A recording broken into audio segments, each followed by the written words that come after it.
What's up, everybody? Today I wanted to talk about the Crankworx Slopestyle season. It just finished up, and this may have been the most important season we've had in a long time. But this year wasn't just about who's the best slopestyle athlete. Everybody this year, from the fans to the riders to the event organizers, all took a step back and tried to really look at what is slopestyle, how does it need to change if it needs to change, and where do we see it going on from here. In order to investigate what the future of slopestyle will look like, we need to look at what even happened this year. It felt like every single stop, something significant happened. The first stop in Rotorua, everyone was super hyped.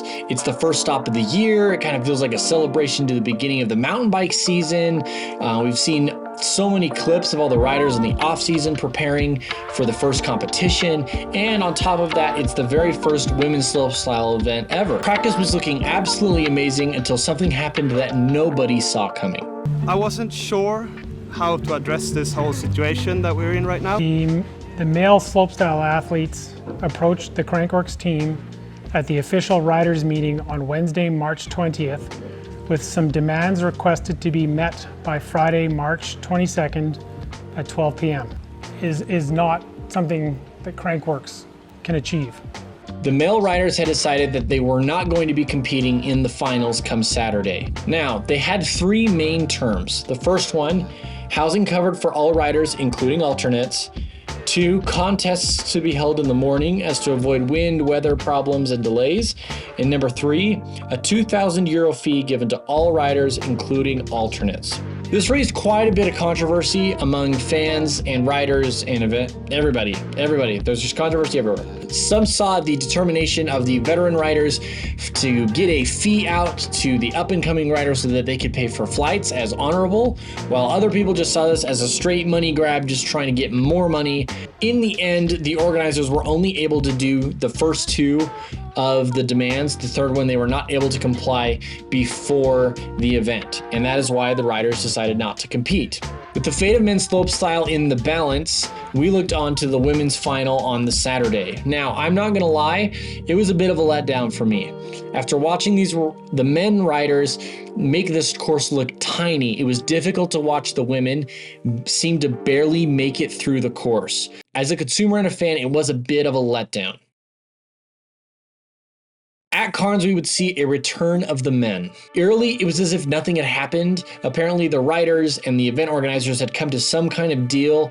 They hadn't quite agreed to all the terms, but they had, I don't know, something had happened that everybody felt good about it. I have a video out about it if you're interested in learning more about this. But for the course of this video, we won't deep dive into them getting in it. But needless to say, they made amends. Now, somehow, Emil Johansson, nearly a month before Cairns, right after Rotorua, had broken his collarbone in America and was somehow healed up enough to compete, even though he wasn't 100%. However, with the injury and not so much a dropping run that we normally see from him, he left the door wide open for Dawid Godziek to win his very first.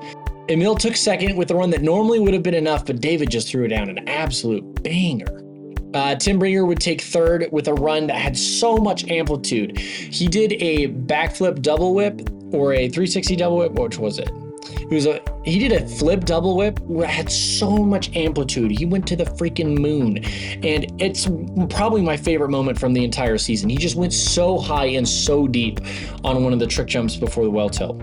The women's final was also much more interesting, with the showcase of Alma Wigberg, her first ever debut. I mean, she missed the first one for some reason, but she was able to come to the second one, and she was far more impressive than a lot of the other riders. I'm just going to be honest. She was the only one that was really doing bar spins on on multiple different features and not just single ones. And she was also the only woman to do a 360, which was her final trick, and landed her taking first.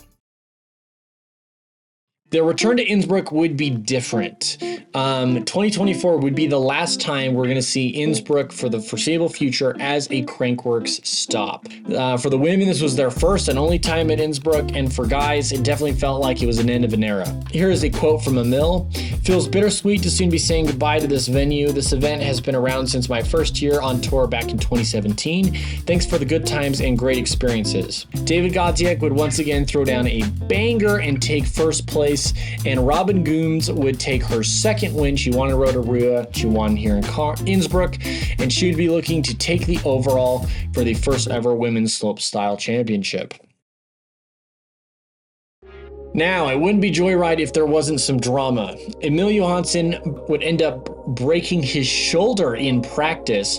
Thought he was going to ride flip-flop back and forth and ended up not competing in the final, which would leave the door wide open for Dawid Godziek to win the Triple Crown, win the first overall from Emil Johansson in a long time. Now, if only someone could have predicted that Dawid Godziek would have such a breakout year. I wonder who that could have been. In the women's, Alma would win yet again with another dominant run, but it would not be enough to win the overall. This is so funny to me, and I don't know why. Shaelen Reno from America would win the first ever women's FMBA Slopestyle overall on points due to being the only woman slopestyle athlete in the top 10 to compete at every single event. So she got 5th in Rotorua, 5th in Cairns, 3rd in Innsbruck, and 3rd in Joyride. Do not expect that to happen again next year. I fully expect everybody to show up to everything, so I just thought that was so funny. Go Shaelen Reno, you earned it with your travel points. This season was honestly just strange. It was really fun though to see everybody get together, the riders, the event organizers, and the fans to come together and decide that we want a better future for slopestyle. We want the up-and-coming riders to have a place there. If you're interested to see what the heck did the slopestyle strike at the beginning of the year even accomplish anything, here's a video right here going over that as I deep dive into what the heck even happened. And without further ado, leave in the comments what your favorite moment from the year was, and I will see you all next time. Peace.